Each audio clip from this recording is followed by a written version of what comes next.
Hello fun people, I'm Isaac Carlson, and in The Way of Water we're introduced to Kiri, the daughter of Grace Augustine. She was born from Grace's avatar, who was discovered to be pregnant soon after Grace died, but over a decade after her birth, Kiri's origins remain shrouded in mystery. While she grows up as the adopted daughter of Jake Neytiri, she continues to wonder about where she came from, why she's different, and what Eywa envisions her life to become. But to answer all of those questions, I think we need to answer the biggest question surrounding her: who is her father? Now, first off, I think it's important to address Loak and Spider's own theory on the matter. They joked while in the biolab at High Camp that Norm was probably Kiri's father since he was a teacher's pet and was always in her video diaries, but that's definitely not the case. I don't think Grace gave Norm a second look when he arrived at Hell's Gate, and in a cut storyline from the original film, Norm and Trudy actually developed a pretty hot and heavy relationship before she died. Norm had his own separate love affair on Pandora, so he's not the father. Sure, there were many other Avatar drivers on the moon as well, but for the last few months that Grace was alive, her avatar was living with the Omaticaya people, a privilege that was only offered to her because Jake persuaded Moat to allow her back into the village. She was physically isolated from the rest of the Avatar drivers except for Norm and Jake, so I don't think there's any possibility that Kiri's father was an Avatar. That opens up the possibility, though, that Kiri's father could be a member of the Omaticaya clan. But for the Na'vi, there are guidelines around who members of the community can mate with. We saw through Jake that he was only allowed to take a mate once he went through all of the rites of passage and became a man. And Grace did not go through those trials. Grace never had her own Ikni where she binded with an Ikran. She didn't go through her own vision quest, which is known to the Na'vi as the Dream Hunt. She wasn't part of the people. Plus, mating is a sacred ritual and occurs for life because during the act, the cues of each person are connected, which literally binds their consciousnesses together. It's not an action that is taken lightly or is done casually. You can't hide a lifelong bond like that from the people or Eywa, and for the most part, it's not within the Na'vi's nature to keep secrets from one another. Now they don't even have a word for lie. Had to learn it from us. If someone from the Omaticaya clan was Kiri's father, that would have absolutely been revealed. But if Kiri's father wasn't an Avatar or a Na'vi, then who could be the father? Well, I think it was Eywa. You see, Kiri and Neteyam, Jake and Neytiri's oldest son, are extremely close in age. Within the first year of the Sky People being driven off-world after the Battle of the Hallelujah Mountains, the children were born in such fast succession that they even had their first communication with Eywa together at the Tree of Souls. What this means is that soon after Neytiri became pregnant, Grace's avatar must have become pregnant as well. We also know that Jake and Neytiri mated for the first time days before Grace's death, and that Grace and her avatar connected with Eywa for the first time in an attempt to save her life. I'm with her, Drake. She's real. When Grace's avatar was connected to the Tree of Souls, I think that's when Kiri was conceived, because we know through The Way of Water and the film's visual dictionary that the Na'vi's neural Q, or Kuru, is capable of a lot more than we were initially shown in Avatar.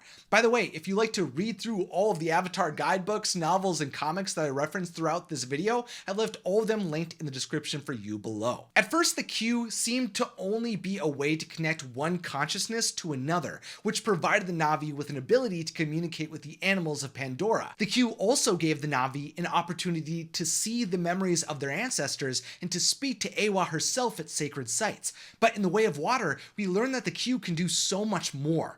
The gill mantle, for example, is able to act as an underwater lung for Na'vi who connect to them through their Q, meaning the Kuru connection is able to transfer oxygen. But the Tolkun take that one step further by showing us the Q can send both oxygen and nutrients to another being. You see, the reason the Tolkun's Q is located within their mouths is because in the first few months of a new calf's life, mothers keep their young within their mouth to protect them, and they sustain their child through their Q.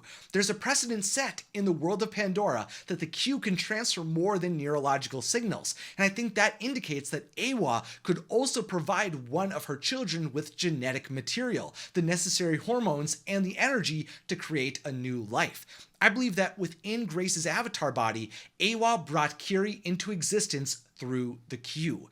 But what does that mean? Is Kiri a clone of Grace? Well, Kiri is an extension of Grace for sure. I mean, since Kiri and her mother are both played by Sigourney Weaver, it's very apparent that James Cameron wants us to remember that these two characters are connected. Kiri has eyebrows, a small nose, and 4 fingers, showing she has retained all of the distinct features of an avatar like Grace had. The Visual Dictionary also explains that Kiri is inspired by Grace to be a botanist herself. She's constantly learning about plants and adding her discoveries to her clothing, and she feels close to humanity through the time she spent learning about her mother. But I don't think Eywa cloned Grace to create her daughter. I have to assume Norm and Max already investigated Kiri's DNA to attempt to understand where she came from. So I think Eywa must have provided some intervention to make Kiri a unique being, which kind of had to be the case. I mean, unlike Grace's avatar, Kiri's not forced to have her body controlled by a human, and she also doesn't have the constant desire for a cigarette. Guys, what's wrong with this picture?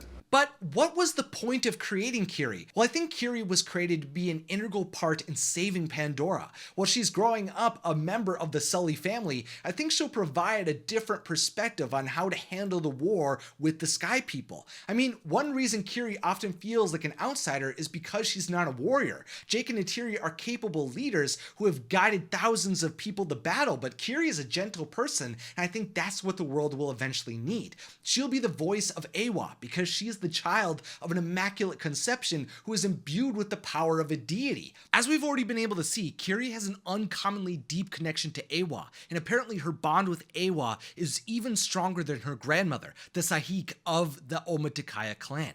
Kiri can hear Eywa's heartbeat. She has a natural ability to understand and thrive within any environment on Pandora. We've been shown Kiri can interact with creatures around her almost telepathically and can call upon species to protect her family. Kiri even was said to have been able to bond with an Ikran at an extremely young age by simply walking up to one and asking them to be her friend. Kiri is the blend between humanity, the Na'vi, and Eywa herself, so as the war for Pandora continues, I think she'll rise up to be a powerful figure who will continuously search for peace and balance. But what do you think? Who do you believe Kiri's father is, and what will her destiny be? To see more Avatar videos like this one, consider subscribing, and if you'd like to venture to Pandora, the world of Avatar, and Walt Disney World yourself, consider checking out my travel agency, Imaginative Travel, which is linked below. Over there, we can guide you through the process of planning and booking your next Disney vacation at no cost to you. And finally, thanks for watching, Siva Ko, and have a magical day.